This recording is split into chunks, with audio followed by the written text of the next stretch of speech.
All this rearmament was strictly illegal, according to the Versailles Treaty.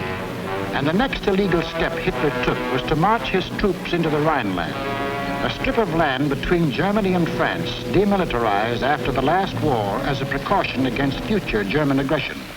But Hitler's plan of eastern conquest demanded a barrier against democratic action in the West. So Hitler remilitarized the Rhineland and began building the formidable Siegfried Line, a chain of forts and defenses 450 miles long and in some places 30 miles wide. Germany had fought one two-front war and didn't want another.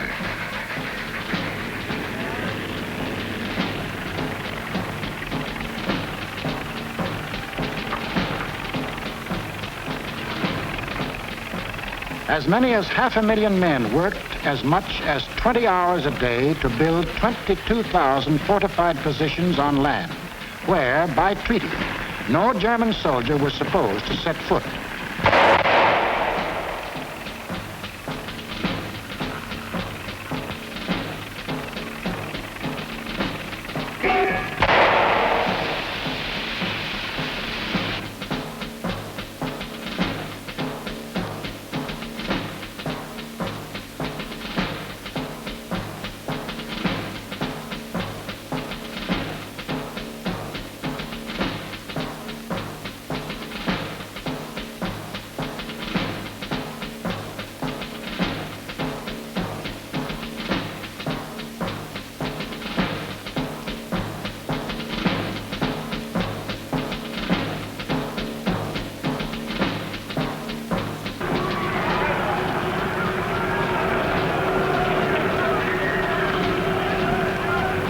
Hitler had his Siegfried Line. He had his equipment. He had his army. Now to unveil the German might and terrorize his intended victims into submission.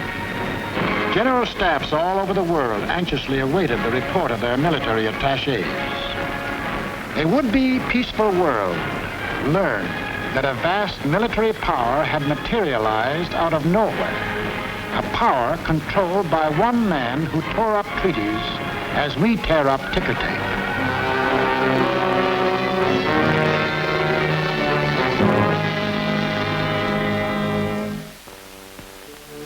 Satisfied they had created the right sense of fear in the world, the Nazi leaders were now ready to strike.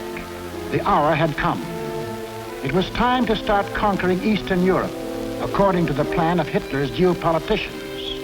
It was time to win the domination of the heartland. Who would the first victim be? Naturally, the softest, Austria.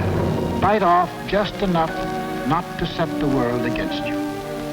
On March the 12th, 1938, without warning, the German armies marched over the Austrian border. It was really only a full-scale invasion test, and Hitler rode in triumph into Vienna. Even the very name of Austria disappeared from the map, though Hitler had promised earlier to the world. The assertion that it is the intention of the German Reich to coerce the Austrian state is absurd. Why was Austria important to Hitler? It put him on the southern flank of Czechoslovakia, and Czechoslovakia was the key to the control of Eastern Europe. The German Chancellor Bismarck explained that years ago when he said, "He who would conquer Europe must first hold the bastions of Bohemia." And Bohemia was now part of Czechoslovakia. But Czechoslovakia was tough. It had a good army. It had good equipment. It had one of the finest munition plants in the world, the Skoda Works, which Hitler wanted very badly. It had incorruptible President Benisch. It had a military alliance with France, and France had a military alliance with Britain. Hitler had to move carefully, find excuses to take Czechoslovakia one piece at a time. He found his excuse in the Sudetenland, a portion of Czechoslovakia bordering Germany. Here lived some people of German origin, although they had never been a part of Germany itself. That was Hitler's cue. Dem deutschen Volk eine neue Idee zu geben. Completely ignoring the fact that most people who left Germany had done so to get away from things like Hitler, he sprang his pet theory that every person of German blood, no matter where he lived, belonged to the Nazi Reich. Germans or descendants of Germans, often with no more than a drop of German blood in their veins, suddenly learned that they were godlike, not subject to the laws of the land in which they live and to which they owe their allegiance, whether it be Czechoslovakia, Norway, Sweden, China, the United States, or Timbuktu. According to the Nazis, the German was a special creature who remained forever German to the 6th and 7th generation and must take his orders from Berlin. Some people we know of German descent think this is a lot of hogwash.